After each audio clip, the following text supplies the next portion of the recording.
सहनाववतु सहनो भुनक्तु सह वीर्यं करवावहै तेजस्विनावधीतमस्तु मा विद्विषावहै। ॐ शान्तिः शान्तिः शान्तिः।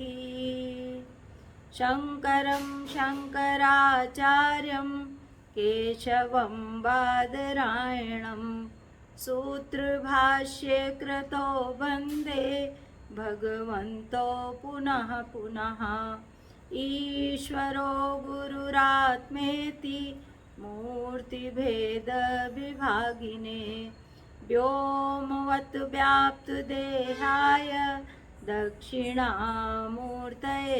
नमः।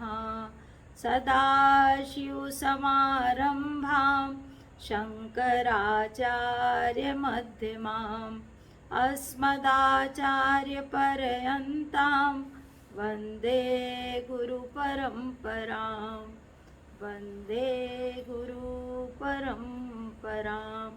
बोलो सच्चिदानंद भगवान की जय। भोलेनाथ की बड़ी कृपा हम सभी को प्रतिदिन सत्संग स्वाध्याय का अवसर प्राप्त हो रहा है। कल हम लोगों ने अध्याय 6 पढ़ा, जिसमें भगवान ने कहा योगिनाम अपि सर्वेषां मद गतेनान्तरात्मना श्रद्धावान भजते यो माम स मे युक्त तमो मतः। भगवान ने कहा संपूर्ण योगियों में भी जो श्रद्धावान योगी है, मतलब योगियों में भी भगवान ने एक कैडर बता दिया कि जो श्रद्धावान है। श्रद्धावान जो योगी है वो निरंतर हमें ध्यान करता है, हमारा ध्यान करता है, अंतर आत्मा से मुझको निरंतर भजता है, वह योगी मुझे परम प्रिय है ना।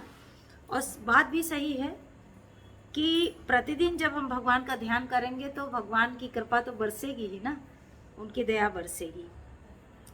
ये अध्याय 6 का अंतिम श्लोक था। अब हम लोग 7वें अध्याय में प्रवेश करते हैं। पहले पाठ कर लेते हैं 4 श्लोक का, उसके बाद अपनी अल्प बुद्धि के अनुसार अर्थ करते हैं। ओम अथ 7मो अध्यायः। श्री भगवानुवाच मय्यासक्तमनः पार्थ योगं युज्यन्मदाश्रयः असंशयं समग्रं मां यथा ज्ञास्यसि तशृणु। ज्ञानं ते अहं सविज्ञानमिदं वक्ष्याम्यशेषतः यज्ज्ञात्वा नेह भूयो अन्यज्ञातव्यमवशिष्यते। मनुष्याणां सहस्रेषु कश्चिद्यतति सिद्धये यततामपि सिद्धानां कश्चिन्मां वेति तत्त्वतः। अब पहला श्लोक है, उसका अर्थ करते हैं। भगवान कहते हैं, भगवान ने अर्जुन को संबोधित करते हुए समझाते हुए कहा कि हे पार्थ, अनन्य प्रेम से मुझ में आसक्त चित्त तथा अनन्य भाव से मेरे परायण होकर योग में लगा हुआ तू जिस प्रकार से संपूर्ण विभूति बल ऐश्वर्य आदि गुणों से युक्त सबके आत्म रूप मुझको संशय रहित जानेगा, उसको सुन। अर्जुन कहते हैं कि जो अनन्य भाव से, अनन्य का मतलब होता है जिसके लिए भगवान के सिवा कोई और नहीं, ना अन्य, है ना, उसको कहते हैं अनन्य। अनन्य भाव से, यानी कि जैसे मीरा ने कहा था कि मेरे तो गिरधर गोपाल दूसरो ना कोई, है ना। तो इसी तरीके से जब हम अनन्य भाव से भगवान का चिंतन करेंगे, भगवान को ही सब कुछ मानेंगे। हम लोग रोज एक मंत्र श्लोक पढ़ते हैं, तुम्हें माता च पिता तुम्हें बंधुश्च सखा तुम्हें, है ना। तो बोलते हैं, लेकिन अगर यही शरणागति आ जाए जीवन में तो भगवान तो प्रसन्न हो जाएंगे तुरंत का तुरंत। भगवान कह भी रहे हैं कि जो अनन्य भाव से मुझ में आसक्त चित्त तथा अनन्य भाव से, अनन्य भाव मतलब मेरे सिवा कोई और नहीं है, और आसक्त चित्त माने बिल्कुल एकाग्रता से भगवान का चिंतन, संसार का कोई भ्रम कहीं से भ्रमित न कर पाए, हमको उद्विग्न न कर पाए, परेशान न कर पाए, दुखी न कर पाए। भाई क्या होता है, हम लोग संसार में फंस जाते हैं, बाहर की जो दुविधाएं हैं, बाहर के जो दिख रहा है समाज में, हम लोग रहते हैं, खैर हम लोग गृहस्थी हैं तो प्रभावित हो जाते हैं। अभी इतने बहुत बड़े साधक भी नहीं, अभी तो प्रारंभिक रूप से भगवान के चरणों में आए हैं, कहाँ दिमाग जा रहा है ना। तो भगवान कहते हैं जो आसक्त चित्त और अनन्य भाव से मेरे परायण होकर योग में लगा हुआ तू, भगवान ने कहा अर्जुन को कि तुम ऐसे हो, अनन्य भाव से तुम मेरा ध्यान करते हो, आसक्त चित्त हो और सब प्रकार से मेरा ध्यान करते हो, यानी योग में लगे हुए हो, और जिस प्रकार से संपूर्ण विभूति बल ऐश्वर्य आदि गुणों से युक्त, भगवान के ये गुण हैं। क्या गुण है? जितनी विभूति दिख रही है संसार में, जितनी अच्छी चीजें दिख रही हैं, है ना, अभी आएगा आगे विभूति योग, 10वां अध्याय का नाम विभूति योग है। तो जितनी अच्छी चीजें संसार में दिखें, किसी का सौंदर्य दिख जाए, कोई बहुत प्रतिभावान दिख जाए, कोई बड़ा सुंदर दिख जाए, कोई बहुत धनवान दिख जाए, है ना, तो समझो ये भगवान का ही रूप है। जितने ऐश्वर्य हैं संसार में, है ना, कोई फूल सुंदर खिला हुआ है तो किसकी कृपा से खिला हुआ है, किसकी शक्ति से खिला हुआ है। तो इस तरीके से अगर हम भगवान की विभूति को देखेंगे, सर्वत्र दर्शन करेंगे, और जितने ऐश्वर्य हैं, 6 ऐश्वर्य हैं, हमको अभी सबके नाम अच्छे से नहीं पता है, लेकिन यह है जितने ऐश्वर्य हैं, बल, है ना, भगवान की शक्ति से तो हम लोग चलते हैं, जो भी बल है भगवान का ही बल है। तो ये सारे जो भगवान के गुण हैं, और सबके आत्म रूप मुझको, भगवान अर्जुन से कह रहे हैं कि जितना ऐश्वर्य है, जितनी विभूति है, जितना बल है, वो सब मैं ही हूँ। भगवान का यही कहना है अर्जुन से। और सबके आत्म रूप, संसार में, जीव चराचर में, जड़ चेतन में, जितने संसार में लोग हैं, सबके अंदर जो आत्मा है वही परमात्मा है। परमात्मा और आत्मा में कोई अंतर नहीं है। तो कहते हैं कि आत्म रूप समझ रहा है, समझ रहे हो, अर्जुन से कह रहे हैं कि मेरे जैसे ही संसार को समझ रहे हो, और संसार जितने लोग हैं संसार में, सब में मैं हूँ और मुझ में सब है। जो ऐसा जान रहा है अर्जुन, तुम मुझे ऐसा जानते हो और संशय रहित हो, तुम्हारे अंदर कोई किसी तरीके का संदेह नहीं है, मतलब मुझे भगवान मानने में कोई भी तुम्हें संदेह नहीं है, उसको तुम सुनो। अब आगे का श्लोक है, ज्ञानम ते अहम स विज्ञानम इदम वक्ष्याम अशेषतः यज् ज्ञात्वा नेह भूयो अन्यज् ज्ञातव्यम वशिष्यते।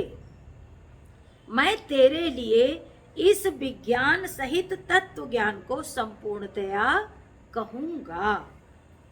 तत्व ज्ञान क्या है?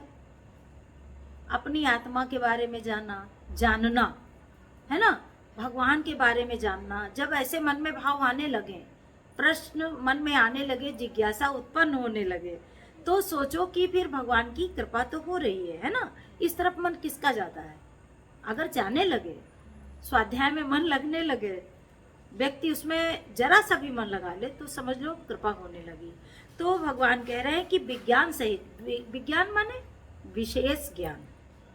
विज्ञान का मतलब जो हम साइंस पढ़ते हैं वो तो है ही, किसी भी विषय में है, विशेष ज्ञान को ही विज्ञान कहते हैं। और जो भगवान से संबंधित ज्ञान है, मतलब आत्मा के बारे में ज्ञान, संसार के बारे में ज्ञान। जैसे संसार है तो संसार में हमारे वेद पुराण उपनिषद कहते हैं, संत लोग कहते हैं कि संसार में जो दिख रहा है वो है नहीं, ये सब झूठा आडंबर है। ऐसे ही तो है, ये सब माया ही तो है, माया ही के वश में तो हम लोग नाच रहे हैं ना, सब ही नचावत राम गोसाई। तो भगवान कह रहे हैं कि जो इन बातों को तत्व से जान लेता है, जान लेगा, मैं वो सारी बात मैं तुमसे कहूँगा, है ना। इस जो अध्याय का नाम ही है ज्ञान विज्ञान योग, है ना। विशेष रूप से भगवान के बारे में, आत्मा के बारे में, परमात्मा के बारे में जो जानकारी है, उनके विषय में जो ज्ञान है, भगवान कह रहे हैं मैं इस अध्याय में तुमको ये विषय पढ़ाऊंगा, इस विषय में मैं तुम्हें बताऊंगा, जिसको जानकर संसार में फिर कुछ भी जानने योग्य शेष नहीं रह जाता। अच्छा, भगवान को जानने के बाद कुछ जानने का मन करेगा? है जाना तो तुम्हें, हाँ जाना तो तुम्हें हो जाए। उनको जानने के बाद कुछ जानने का शेष ही नहीं रहेगा, कुछ ध्यान ही नहीं रहेगा। जहाँ उनमें मन लग गया, संसार तो हल्का लगता है, बेकार लगता है। आइए, स्वागत। हाँ, भगवान फिर तो वही भगवान कहते हैं, ऐसी मैं बात तुम्हें बताऊंगा कि जिसको जानने के बाद कुछ भी जानना शेष नहीं रह जाता है। जैसे एक उदाहरण है, छोटा सा याद आ रहा है कि गूंगा है, जैसे कोई गूंगा है जो बोल नहीं पाता है ना। अब उसने मिश्री खा लिया, किसी दुकान पे गया, सुनो इधर नीतू, कोई गूंगा किसी दुकान पर गया जहां मिश्री रखी हुई थी, ठीक है, उसने उठाया मिश्री और मुंह में डाल लिया, खा लिया। अब दुकानदार को तो थोड़ा सा क्रोध आया, उसने क्या किया, उससे मिश्री वापस ले लिया, है ना। तो मिश्री तो वापस ले लिया, लेकिन क्या जो उसकी मिठास थी वो ले सकता है वो, और वो जो गूंगा है जो बोल नहीं पाता है उस मिठास का बखान नहीं कर सकता, केवल अंदर ही अंदर तो आनंद ले रहा है। तो जब हम सब साधक भक्त भगवान के प्रति इस तरह अनुराग करने लगे, उनमें आनंद लेने लगे, तो आनंद जब आ जाता है, परमानंद जब आ जाता है, तो फिर सारे संसार की हर चीज किसी काम की नहीं लगती, फीकी लगती है, और फिर निशब्द हो जाता है व्यक्ति। जैसे एक उदाहरण ऐसा मान लो कि कभी मंदिर, जब हम लोग कभी मंदिर जाते हैं, बांके बिहारी चले गए या अपने विश्वनाथ बाबा चले गए, तो वहाँ जाके कोशिश करो कि आंख खुली रहे और दर्शन करें। होता है कहीं ऐसा? आंख अपने आप बंद हो जाती है, होती है ना बंद। तो क्या होता है, एक शांत भाव से भगवान का दर्शन होता है। तो जब भगवान का दर्शन हो रहा है तो इतनी शांति है। हाँ, और तो जब भगवान में लीन हो गया कोई, तो संसार की कोई चीज माने नहीं रखती, कोई महत्व नहीं, कुछ नहीं। तो भगवान से बड़ा तो कुछ है नहीं। भगवान को जानने के बाद संसार को जानना भी शेष नहीं रह जाता। तो भगवान अर्जुन से कह रहे हैं कि इस अध्याय में मैं तुमको इन बातों को बताऊंगा, जिसको जानने के बाद संसार को जानना शेष नहीं रह जाता। अब मनुष्याणाम सहस्रेषु कश्चिद्यति सिद्धये यततामपि सिद्धानाम कश्चिन् मां वेति तत्वतः। भगवान कहते हैं, हजारों मनुष्यों में कोई एक मेरी प्राप्ति के लिए यत्न करता है ना। भाई कहते हैं ना, यही सरावत आती कठिनाई और राम कृपा बिनु आई न जाए। भगवान का मार्ग जो है, ये जो भगवान के करीब जाने का मार्ग है, ज्ञान का मार्ग है, उनसे प्रेम करने का मार्ग आसान नहीं है। घर से चलो, पता चला कोई मेहमान ही आ गए, पता चला आज पैर में दर्द हो रहा है। क्यों सानू जी? अभी हम सोच रहे थे कि जा पाएंगे कि नहीं जा हाँ, पाएंगे, चले जाते वहाँ बैठे। ये बात है। जब लगन लग जाती है तो भी धीरे धीरे क्या होता है, शरीर का भान कम होने लगता है। जब सत्संग में आ जाओ तो सारी परेशानियां अपने आप खत्म होने लगती हैं, समाप्त होने लगती हैं। तो भगवान कहते हैं, इस तरफ चलने का अभ्यास हजारों मनुष्यों में कोई एक करता है। हजारों मनुष्यों में कोई ऐसा प्रयास करता है, और उन यत्न करने वाले योगियों में भी कोई एक मेरे परायण होकर मुझको तत्व से अर्थात यथार्थ रूप से जानता है। भगवान कहते हैं कि हजारों में एक कोई ऐसा होता है जो मुझे जानने का प्रयास करता है, और उसमें भी जो मुझे तत्व से जानने का प्रयास करता है, ऐसा व्यक्ति हजारों में एक होता है। तत्व से जानना मतलब हम संसार में क्यों आए हैं, हमें ये जन्म क्यों मिला है, या प्रकृति के बारे में जानो, प्रकृति है और कैसे हमारा जीवन चलता है, किन तत्वों से हम बने हैं, कितने प्राण हैं, ये सब चीज़ें कहाँ हम लोग को पता है। 5 प्राण हैं हम लोग के, ऐसे तो हम लोग को 1 प्राण पता है। लेकिन जब हम और गहराई में जाएंगे और जब गुरुदेव की शरण में जाएंगे, संतों की शरण में जाएंगे, तो सृष्टि के बारे में पता चलेगा। फिर धीरे धीरे वैराग्य होने लगेगा संसार से, अपने आप ऑटोमेटिक होगा। तो भगवान कहते हैं हजारों में कोई ऐसा होता है जो मुझे प्राप्त करने का प्रयास करता है, और उसमें भी कोई एक बिरला होता है जो तत्व से मुझे जानने का प्रयास करता है। भूमिरापो अनलो वायु खं मनो बुद्धिरेव च अहंकार इति यमे भिन्ना प्रकृतिरष्टधा अपरेयमिति त्वन्यां प्रकृतिं विद्धि मे परां जीवभूता महाबाहो यदेदं धार्यते जगत।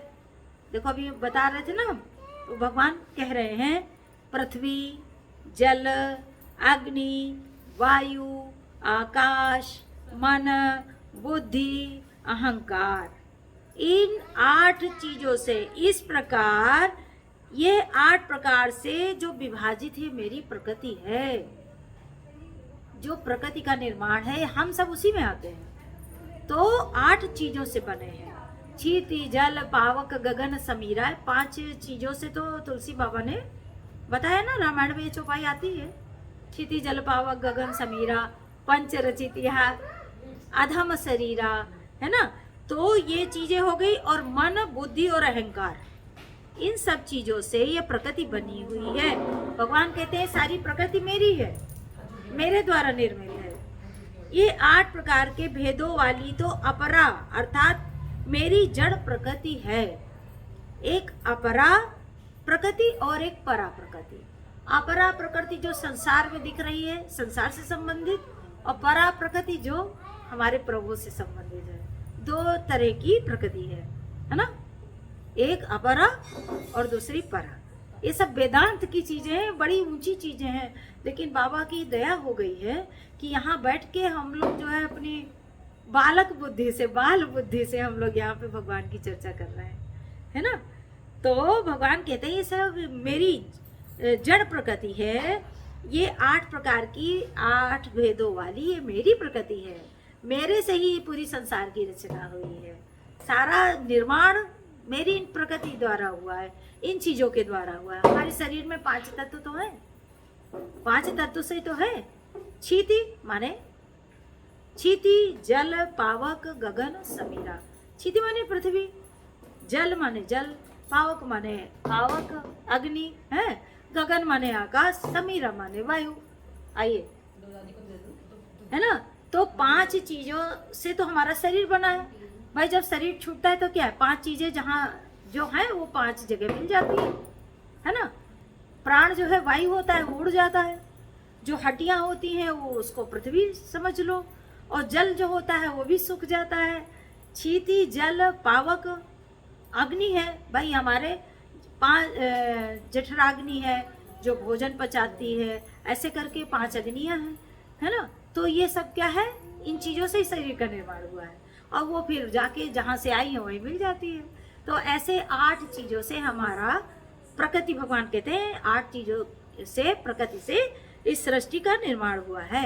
इसलिए हे महाबाहो, महाबाहो कहा है अर्जुन को, अर्जुन को कई नाम दिए भगवान ने, है ना। यहाँ पर महाबाहो कह रहे हैं। महाबाहो माने बताइए रेणु जी। महाबाहो माने विशाल बाहु वाले, विशाल भुजाओं वाले, अर्जुन को विशाल भुजा वाले क्यों कहा? क्योंकि युद्ध क्षेत्र में है, अभी इनको युद्ध करना है, तो उनको मोटिवेट कर रहे हैं भगवान, माने उनकी शक्ति बढ़ा रहे हैं। कैसे करते हैं, है ना? तो इसलिए कहा, हे महाबाहो, इससे दूसरी को, जिससे यह संपूर्ण जगत धारण किया जाता है, मेरी जीव रूपा परा अर्थात चेतन प्रकृति जान।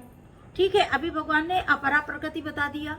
ठीक है, अब कल जो हम लोग पढ़ेंगे उसमें परा प्रकृति का वर्णन होगा। ठीक है, अब आज हम लोग यहीं पे वाणी को विराम देते हैं, आरती का समय हो रहा है ना? हाँ हाँ, और कल फिर हम लोग 6 बजे प्रारंभ कर देंगे, और शनिवार को 5 बजे से सत्संग है यहाँ पर। ठीक है, 5 से 6:30 होगा, 6:30 आरती हो जाएगी। हमारे ब्रह्मचारी अमृत चैतन्य जी आएंगे आश्रम से, वो हम लोग को ज्ञान देंगे। हम लोग तो ऐसे थोड़ा बहुत जो जानकारी है उसकी चर्चा हम लोग आपस में करते हैं, लेकिन और अच्छे से जानने के लिए तो फिर संतों की शरण में जाना पड़ेगा। ठीक है, अब हम लोग बोलते हैं, ओम पूर्णमदः पूर्णमिदं पूर्णात् पूर्णमुदच्यते पूर्णस्य पूर्णमादाय पूर्णमेवावशिष्यते। ओम शांति शांति शांति। हरि ओम श्री गुरुभ्यो नमः। हरि ओम तत्सत। हरि ओम तत्सत। हरि ओम तत्सत। बोलो सच्चिदानंद भगवान की जय। हर हर महा। जय जय श्री सीताराम। बोलो सच्चिदानंद भगवान की